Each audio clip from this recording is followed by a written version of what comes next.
Bonjour à tous et bon retour dans l'atelier de l'imaginaire. Est-ce que vous vous êtes déjà demandé comment étaient créées les étoiles, les satellites ou encore les nébuleuses? Alors oui, il y a le Big Bang. Mais est-ce que vous avez déjà entendu parler des jardiniers stellaires? Grâce au portail de l'imaginaire, j'ai pu aller dans leurs dimensions. Cependant, les téléphones et caméras sont inutilisables là-bas. Donc ce que je vous propose aujourd'hui, c'est de vous recréer en miniature le berceau des étoiles. On va commencer par un croquis de ce fameux jardin. Le plan initial, c'est de créer une structure sur laquelle vont venir se greffer les différents éléments. Vous verrez, il y aura quelques évolutions en cours de route.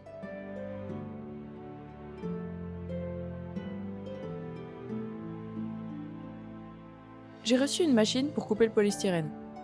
Le premier défi a été de la monter. Les instructions étaient, un peu légères. Tout d'abord, un petit test de découpe. Je me suis mis sur mon balcon. Les vapeurs sont toxiques, donc il me faut un endroit bien aéré et un masque contre les vapeurs. Et non contre les poussières, comme on voit ici. Du coup, ça puait et j'ai dû racheter un masque adapté. Une fois les calculs terminés et la machine réglée, on est parti pour faire notre structure à base de cercles.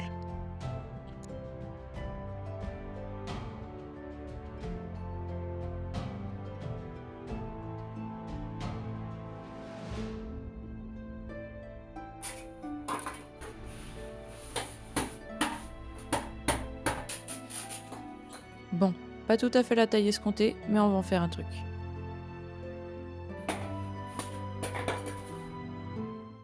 Et qu'est-ce qu'on fait ce soir? Eh ben ce soir, on fait un gâteau de polystyrène. Bref, on va coller tout ça.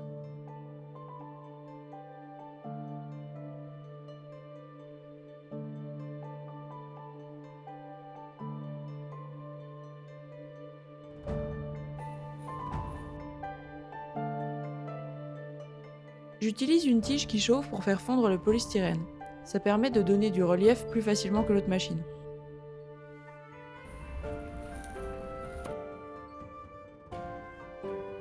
C'est assez satisfaisant à regarder.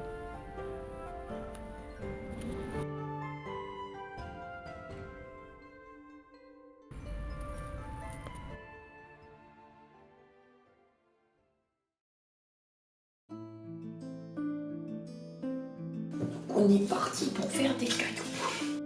Je prends du polystyrène que je viens tailler pour lui donner la forme voulue.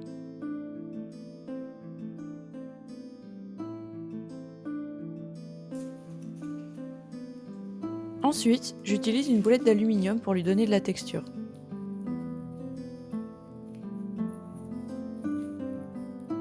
Et comme souvent, la technique qui fonctionne le mieux, c'est de taper. Je répète ensuite le processus un certain nombre de fois.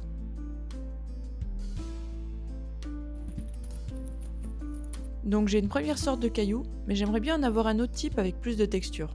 Donc je prends du plâtre, j'ajoute de l'eau,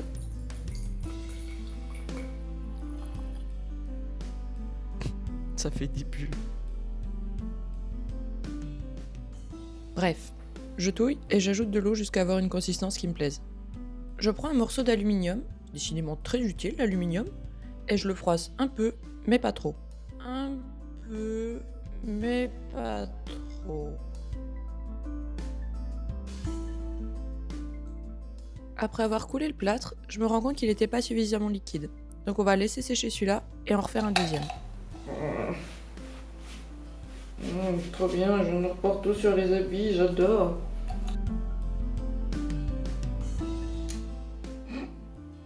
Ok. J'ai déjà dit que j'aimais taper sur des trucs.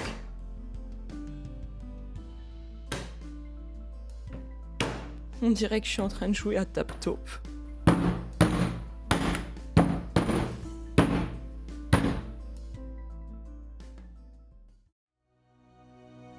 On va maintenant entrer dans un moment très satisfaisant.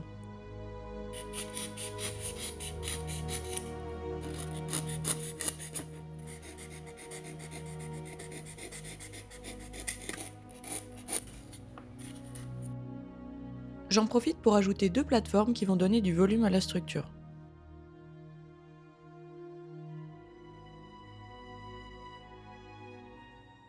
Maintenant que j'ai plein de cailloux, je vais les coller. Étape 1, trouver le caillou parfait. Étape 2, le coller et faire pareil avec tous ses copains.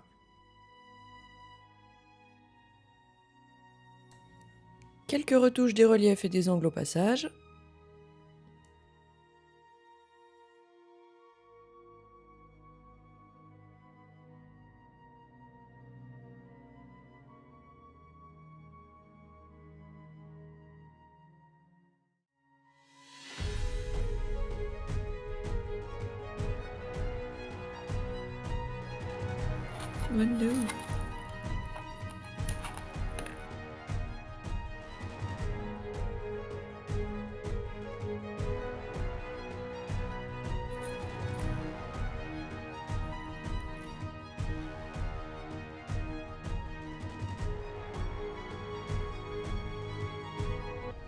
Ensuite, j'ai creusé un trou dans une des plateformes pour pouvoir faire un potager.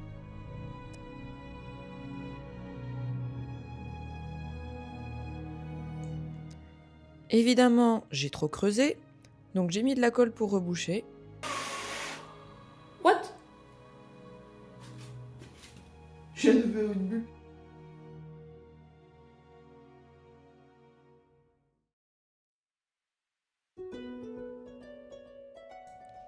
Globalement, la technique est la suivante. J'utilise différents bâtonnets pour appliquer l'enduit et je finis par lisser avec les doigts. Et on apprécie ma grosse tête devant la caméra. Je vous en épargne plein, hein, mais j'ai des plans comme ça sur chaque vidéo. Bon, revenons à notre enduit. Rien de compliqué dans la théorie, c'est juste très long. Ah, et il a une tendance à coller aux doigts et à s'échapper des endroits où j'essaie de le mettre.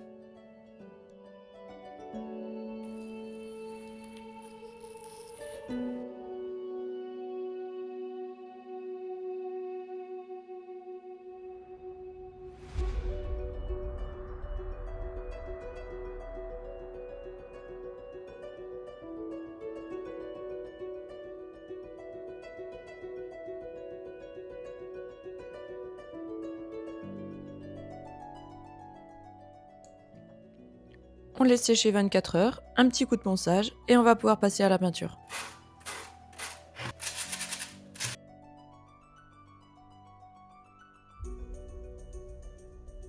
On va fonctionner en couches successives. J'ai d'abord appliqué une couche de colle blanche partout pour unifier mon support.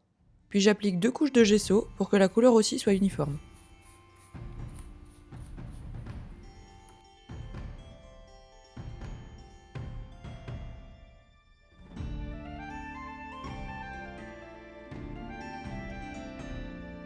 Vu qu'on a une structure rocheuse, j'applique une couche de base qui est un gris assez foncé que j'ai un peu dilué avec de l'eau.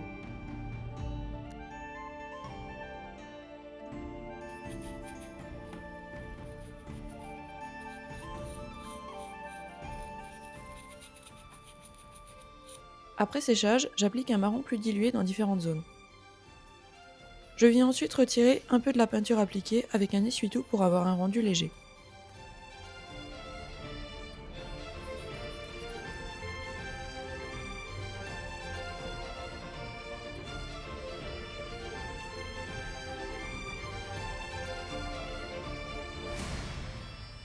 Je fais ensuite la même chose dans des tons ocre.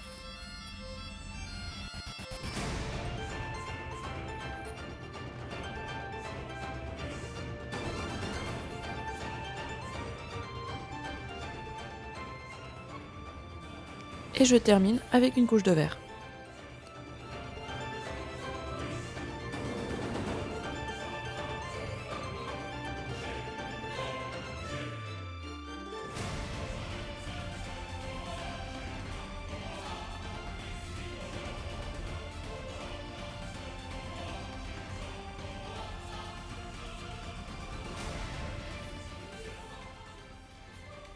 Pour uniformiser le tout, j'applique de la peinture noire que j'ai beaucoup diluée.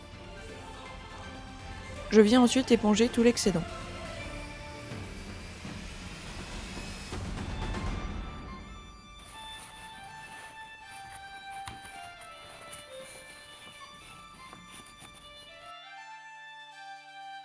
Pour terminer sur la peinture, je vais ajouter de la lumière sur les rochers.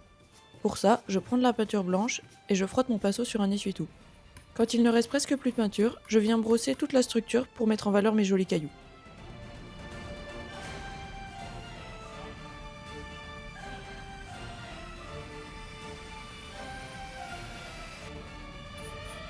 Pour le mémo, on passe donc de ça à ça.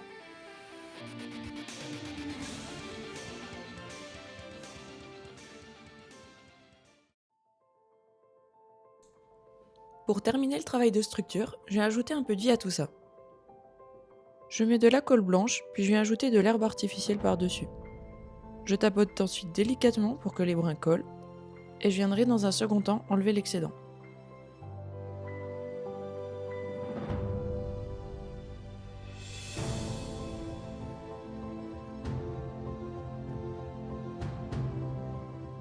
Comme vous avez pu le voir, la structure a déjà pris pas mal de temps, donc je vais vous laisser avec quelques images du rendu final. La deuxième partie arrive très bientôt, et dedans je vais créer tous les éléments de décor et les assembler sur la structure. Donc j'espère que vous serez au rendez-vous. À bientôt!